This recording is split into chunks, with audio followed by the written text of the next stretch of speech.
Boxer জঙ্গলে ছড়িয়ে ছিটিয়ে আবর্জনা জঞ্জাল। বক্সা ব্যাঘ্র প্রকল্পের জঙ্গলে জঞ্জালে দূষণ। জঙ্গলে রাস্তায় মদের বোতল পড়ে রয়েছে, প্লাস্টিকের প্যাকেট পড়ে রয়েছে। আমাদের সঙ্গে রয়েছেন প্রতিনিধি রাজকুমার। রাজকুমার, এত দূষণ, এত জঞ্জাল কিভাবে, এবং পুরসভার তরফে কোনো উদ্যোগ নেওয়া হচ্ছে? একদমই রবিবার 15ই ফেব্রুয়ারি শিবরাত্রি ছিল, সেই দিন কিন্তু কার্যত লক্ষ লক্ষ মানুষের যে বক্সা ব্যাঘ্র প্রকল্পের জয়ন্তী মহাকাল মন্দিরে ভিড় হয়েছিল, এবং সেই সময়ে কিন্তু এই যে একেবারে আবর্জনার পাহাড় বলতে যা বোঝায়, আবর্জনার পাহাড় জমা হয়। ইতিমধ্যে এগুলো পরিষ্কার করার জন্য বক্সা ব্যাঘ্র প্রকল্প থেকে আলিপুরদুয়ার পুরসভাকে চিঠি করে আবেদন জানানো হয়, এবং সেই আবেদনের ভিত্তিতে কিন্তু পুরসভা 10টি গাড়ি নিয়ে এবং চেয়ারম্যান, ভাইস চেয়ারম্যান সহ 50 জন সকলকে নিয়ে কিন্তু এই আবর্জনা সাফাই শুরু হয়েছে। একেবারে নজিরবিহীন ভাবে একেবারে আবর্জনার পাহাড় সংগৃহীত হচ্ছে। বেশ, ধন্যবাদ রাজকুমার। জয়ন্তী মহাকাল আপনারা সবাই জানেন যে একটা জাগ্রত জায়গা, এখানে প্রচুর দর্শনার্থীরা আসে। এই জায়গাটাকে তারা নোংরা করবেন না, আর যেটা হয়েছে সেটা খুবই দুঃখজনক। এরকম নোংরা ছিল, সেটা আমাদের গ্রামের যারা গাইডরা আছেন, যারা স্টেক হোল্ডার্সরা আছেন, যারা জিপসি মালিকরা আছেন এবং ফরেস্ট ডিপার্টমেন্ট, তারা সবাই মিলে উদ্যোগ নিয়ে, গ্রামবাসীরা উদ্যোগ নিয়ে কিন্তু পরিষ্কার করা হয়েছে। যেরকম আমরা আবর্জনা দেখছি, সেকেন্ড ফেজ আমরা ওটা ক্লিনিং করলাম। আমরা আগের দিন আমরা ফরেস্ট আর এনজিও মিলে এটা করা হয়েছিল, আর কিছু কিছু গাইডরা, ড্রাইভাররা ছিল। তার জন্য আমাদের ডিপার্টমেন্ট পক্ষ থেকে, আমাদের ডিএফটি সর পক্ষ থেকে ওনাদেরকে, চেয়ারম্যানকে একটা চিঠি করা হয়েছিল কি ওনারা এখানে আসেন। ওনাকে আমি অনেক ধন্যবাদ দিচ্ছি কি ওনাদের একটা পুরো টিমটাই নিয়ে আসেন। তো আমরা আশা করি কি আজকে এই যে পরিষ্কার যে আমরা ক্লিনিং ড্রাইভটা আজকে চলছে, এটা আমাদের ভালো করে চলবে।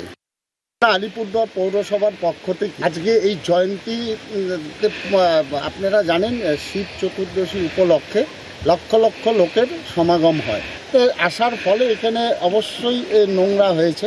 ফরেস্ট ডিপার্টমেন্ট আমাদেরকে অনুরোধ করেছে যে একটু সহযোগিতা করার জন্য, যাতে দূষণ না হয়। আজকে এখানে হাতে হাত লাগিয়ে আমরা পরিষ্কার করে দিব এবং ব্লিচিং স্প্রে করব। প্রচুর লোক আসে এখানে, একটু এদিক ওদিক নোংরা ছড়িয়ে যায়, তার ফলে যাতে দূষণ না ছড়ায়, তার জন্য ফরেস্ট ডিপার্টমেন্ট আমাদের কাছে বলেছে। এবার দোলে বন্ধ সোনাঝুরির হাট। ব্যবসায়ীদের দাবি পরিবেশ রক্ষা করতে এই সিদ্ধান্ত। এদিকে দোলের আগে পর্যটনের জন্য পুরুলিয়া তাকিয়ে পলাশের দিকে।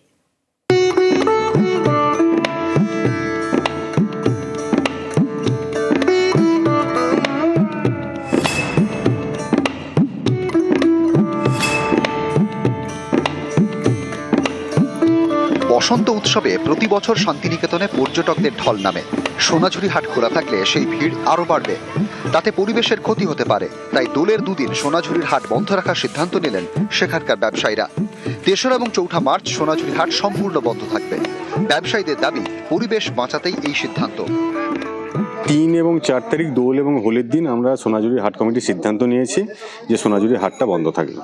সেই কারণে আমরা আমাদের জেলা শাসককে চিঠি দিয়েছি এবং বোলপুর এবং শান্তিনিকেতন প্রশাসনিক স্তরের প্রত্যেক কর্তাকে আমরা চিঠি দিয়ে সেটা জানাচ্ছি।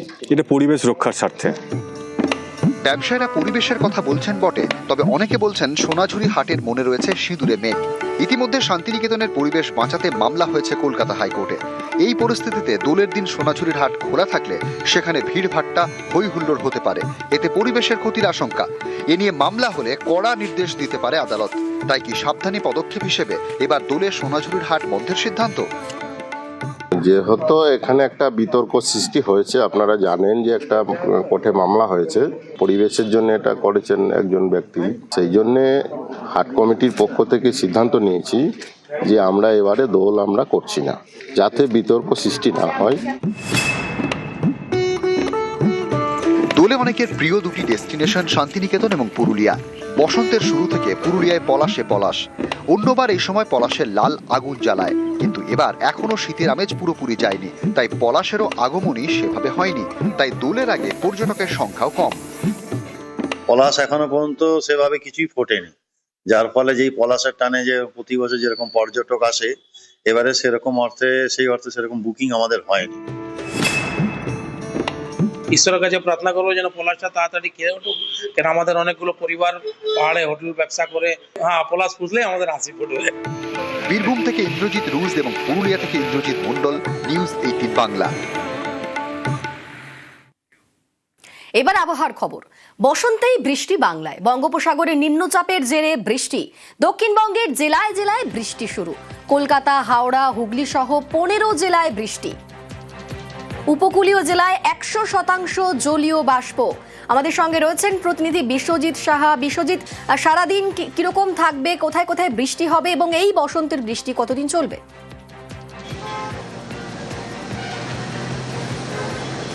দেখো, পূর্বাভাস ছিলই বঙ্গোপসাগর থেকে জলীয় বাষ্পের পরিমাণ বাড়বে আর তার ফলেই বজ্রবিদ্যুৎ সহ হালকা থেকে মাঝারি বৃষ্টির সম্ভাবনা।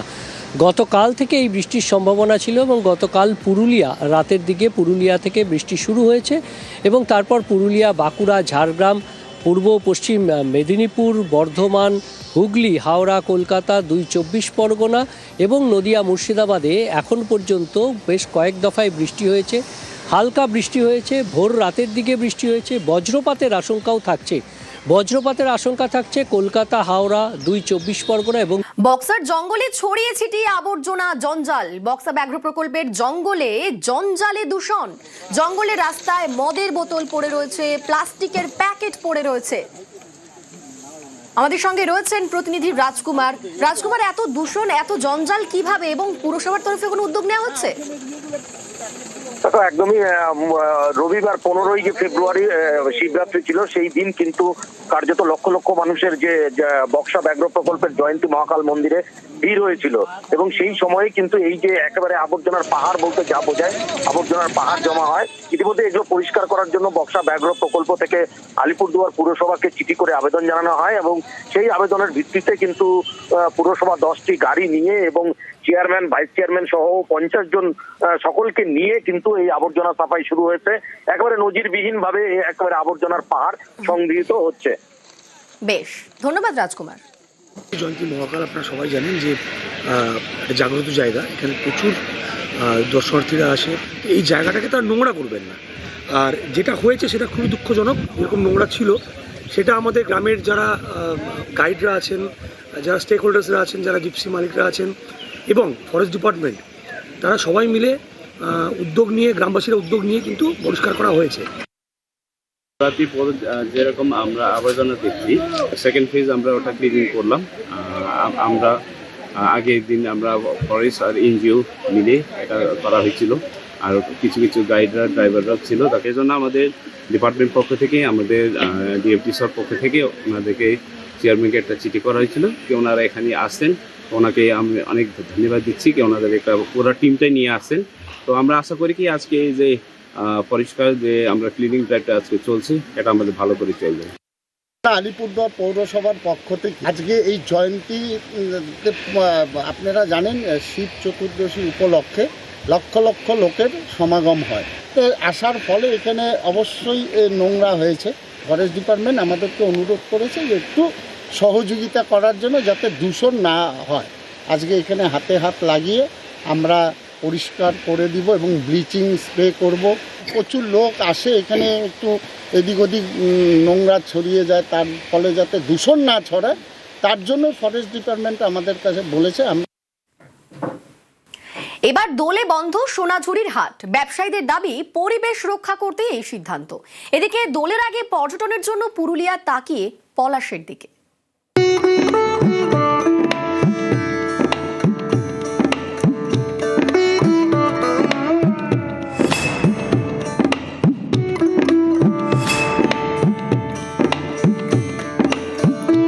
বসন্ত উৎসবে প্রতি বছর শান্তিনিকেতনে পর্যটকদের ঢল নামে। সোনাঝুরি হাট খোলা থাকলে সেই ভিড় আরও বাড়বে, তাতে পরিবেশের ক্ষতি হতে পারে। তাই দোলের দুদিন সোনাঝুরির হাট বন্ধ রাখার সিদ্ধান্ত নিলেন সেখানকার ব্যবসায়ীরা। 3রা এবং 4ঠা মার্চ সোনাঝুরি হাট সম্পূর্ণ বন্ধ থাকবে। ব্যবসায়ীদের দাবি পরিবেশ বাঁচাতেই এই সিদ্ধান্ত। 3 এবং 4 তারিখ দোল এবং হোলির দিন আমরা সোনাঝুরি হাট কমিটির সিদ্ধান্ত নিয়েছি যে সোনাঝুরি হাটটা বন্ধ থাকবে। সেই কারণে আমরা আমাদের জেলা শাসককে চিঠি দিয়েছি এবং বোলপুর এবং শান্তিনিকেতন প্রশাসনিক স্তরের প্রত্যেক কর্তাকে আমরা চিঠি দিয়ে সেটা জানাচ্ছি। এটা পরিবেশ রক্ষার স্বার্থে।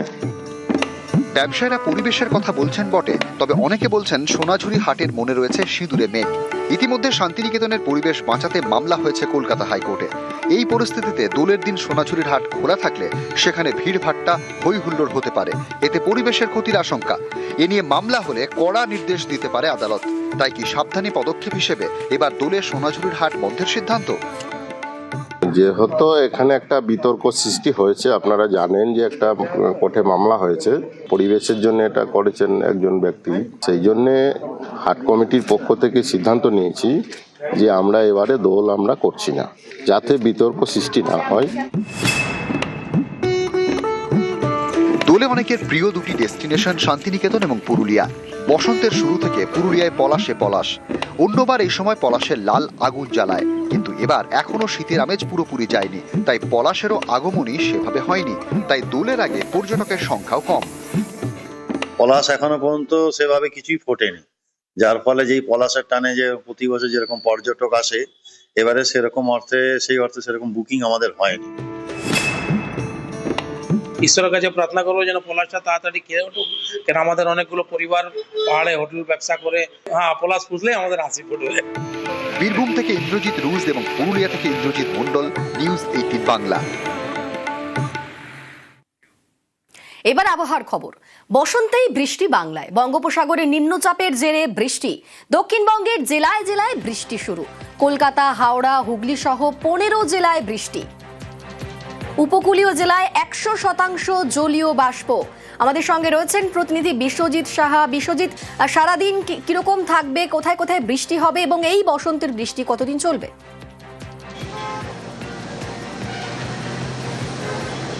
দেখো, পূর্বাভাস ছিলই বঙ্গোপসাগর থেকে জলীয় বাষ্পের পরিমাণ বাড়বে আর তার ফলেই বজ্রবিদ্যুৎ সহ হালকা থেকে মাঝারি বৃষ্টির সম্ভাবনা। গতকাল থেকে এই বৃষ্টির সম্ভাবনা ছিল এবং গতকাল রাতের দিকে পুরুলিয়া থেকে বৃষ্টি শুরু হয়েছে এবং তারপর পুরুলিয়া, বাঁকুড়া, ঝাড়গ্রাম, পূর্ব পশ্চিম মেদিনীপুর, বর্ধমান, হুগলি, হাওড়া, কলকাতা, 2 24 পরগনা এবং নদিয়া, মুর্শিদাবাদে এখন পর্যন্ত বেশ কয়েক দফায় বৃষ্টি হয়েছে। হালকা বৃষ্টি হয়েছে, ভোর রাতের দিকে বৃষ্টি হয়েছে। বজ্রপাতের আশঙ্কা থাকছে কলকাতা, হাওড়া, 2 24 পরগনা এবং 2 মেদিনীপুরে। 100% জলীয় বাষ্প রয়েছে উপকূল ও সংলগ্ন জেলাগুলিতে এবং মেঘলা আকাশ থাকবে। আজ দিনভর মেঘলা আকাশের সম্ভাবনা ওড়িশা এবং উপকূল সংলগ্ন যে জেলাগুলো রয়েছে এবং বাকি জেলাতেও আংশিক মেঘলা আকাশের সম্ভাবনা। রাজ্য জুড়েই আজ মেঘলা আকাশ এবং কোথাও আংশিক মেঘলা আকাশ। দক্ষিণবঙ্গের মতো উত্তরবঙ্গেও বৃষ্টির সম্ভাবনা থাকছে। উত্তরবঙ্গেও দার্জিলিং, কালিম্পং এবং জলপাইগুড়ি এই 3 জেলাতে বৃষ্টির সম্ভাবনা যেমন থাকবে, তেমনি বাকি জেলাতেও আংশিক মেঘলা আকাশ, কোথাও কোথাও মেঘলা আকাশের সম্ভাবনা থাকবে। আগামীকাল থেকে পরিস্থিতি বদলাবে এবং শুষ্ক আবহাওয়া আবারও ফিরে আসবে। বেশ, এমনটাই বলছে হাওয়া অফিস। ধন্যবাদ বিশ্বজিৎ। এদিকে দক্ষিণবঙ্গের জেলায় জেলায় বৃষ্টি শুরু হয়েছে, উপকূলের জেলাতে বেশি বৃষ্টি। আমরা বসিরহাটের ছবি দেখাচ্ছি। আমাদের সঙ্গে সরাসরি বসিরহাট থেকে রয়েছেন প্রতিনিধি অনুপম। বসিরহাটের কিরকম ছবি? এখন কি বৃষ্টি হচ্ছে?